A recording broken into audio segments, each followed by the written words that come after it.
Games Workshop is doing it again with the newest vampire to be revealed in the new Miniature Monday article on Warhammer Community. What a great website. Every time I load it up every morning, I'm greeted with new content, new information, new pictures. It's just so much to dive into, and today we're going to be looking at Lady Annika. I'm going to be reading to you straight from the website. Here we go. Though she may at first appear every bit the ostentatious noblewoman, her serene poise belies a bloodlust that's quite unlike any other of her kind. In battle, she plunges headlong into the fray to slake her terrible thirst. That's funny. That makes me think that she's this graceful, beautiful, hoity-toity, pish-posh lady vampire, and then, oh, the enemy are at the gates. You just see her charging, sprinting full force at the enemy. Feed me, hungry, hungry. Like, it's weird that they're not making her look more martial. The way they've made her appear, reminiscent of the old Isabella Von Carstein, very gothic lady of court, and just it doesn't make sense in my head that as soon as the enemy is there, she just drops everything and charges because she's thirsty. All right, whatever. The fell enchantments that lace the blade Probuscus? I mean, I know I'm from Hawaii, but that doesn't seem like a word that most Americans would know how to pronounce. Most people. I've never seen that word before. Probuscus. The blade Probuscus are able to drain its victims of their vital fluids in an instant, which only serves to further fuel its mistress' bloodletting until all around her lie slain. The thirsting blade, indeed. Why don't you just call it the thirsting blade? Get all fancy, the blade Probuscus. All right, let's take a look at the model. So, like many of the recent reveal articles, we are missing the 360 rotating view, so we can't see all the angles of this miniature, and we really only get two shots, that one straight head-on glamour shot, and then this one that highlights a couple of different areas on the model, like the blade Probuscus, her face, and the back of her dress. I like that big collar. This model kind of reminds me of the movie Elizabeth, about Queen Elizabeth with Cate Blanchett. The very extreme face with the big hair. You know what it reminds me of more than anything, though? Tim Burton. It looks like a Tim Burton movie. She looks like the Queen of Hearts from that movie. The Mad Hatter one, Alice in Wonderland. I'm kind of split on how I feel about this miniature, because on one hand, you've got her great expression. You've got them doing something that they don't usually do, again, which is instead of making a bountiful and shapely looking female model, they've made her very thin, slim, gaunt, and very much like Kritza the Rat Prince. They've made her hair big, like it's flowing up with some unnatural magic. I kind of wish they would have gone with a more naturally flowing hair instead of doing the crazy hair in the wind thing.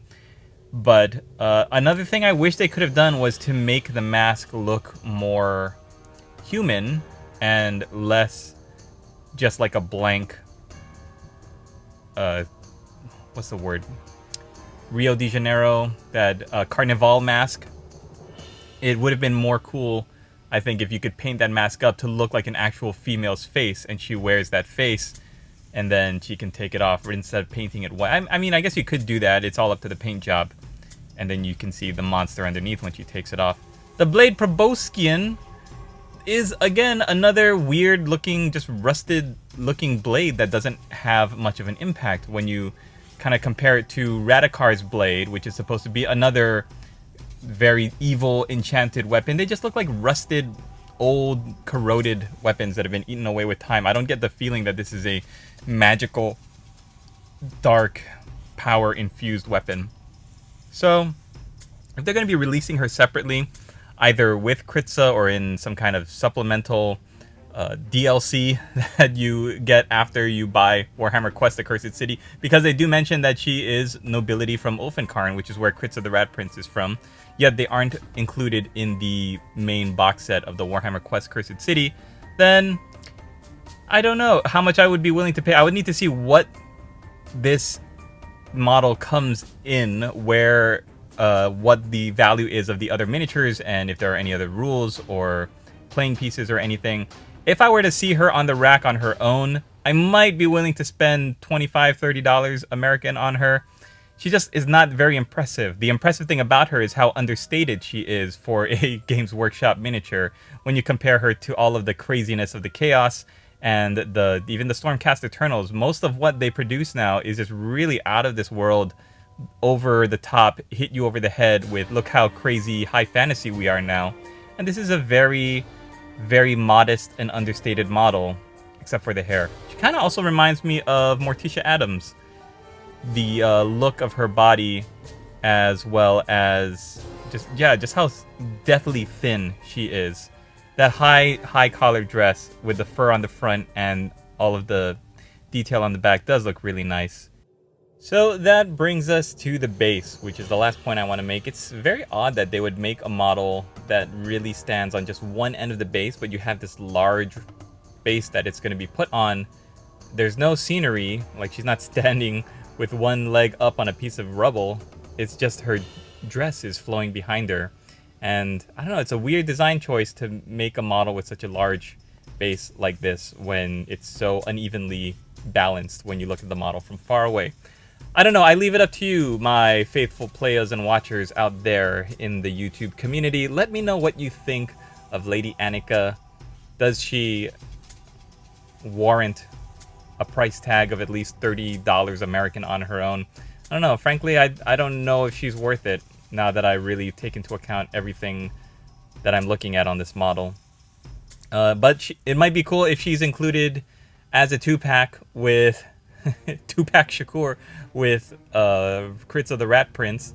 It might be cool to see them together if they come in their own separate extra content thing for the Warhammer Quest Cursed City thing. I could see them working together, and they're both kind of complement each other. They're noble, aristocratic, very fancy, pish-posh vampires that also have a really dark and feral dark side to them.